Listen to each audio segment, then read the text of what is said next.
দিয়েছে রেয়াল।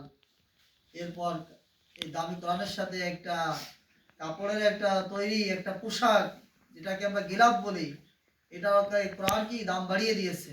ঠিক অনুরূপ ভাবে এই কোরআন যার মাঝে যাবে তাকে কোরআনের হাফেজ বলে। এই কোরআনের হাফেজের দুনিয়াতেও দাম আছে, আখিরাতের ময়দানে আল্লাহ রাব্বুল আলামিন বলবে পড়ো, এক আয়াত পড়বে কোরআনের হাফেজ, আর আল্লাহ পাক তাকে এক একতলা বিল্ডিং তাকে বানাই দিবে। সুবহানাল্লাহ। এই কোরআনের হাফেজের মা বাবাকে নূরের টুপি পরানো হবে। সুবহানাল্লাহ। অন্যরা তাকাই থাকবে যে ইনাদের মাথার মধ্যে টুপি কেন? এর বাবা দিয়ে কিষান বেচত, এর বাবা দিয়ে ভ্যান চালাইতো, এর বাবা দিয়ে আমার বাড়িতে কাজ করতো, ওর মাথার মধ্যে টুপি, আর আমরা টুপি ছাড়া কারণ কি?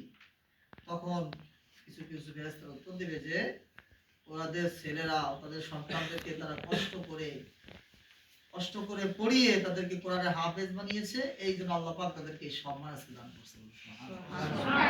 সেই কোরআন তোমরা হেফজ করেছো, কোরআনকে তোমরা মুখস্থ করেছো, তার মধ্য থেকে একটা পরীক্ষা হয়েছে। পরীক্ষার মাধ্যমেই যাচাই বাছাই হয় কে পরীক্ষা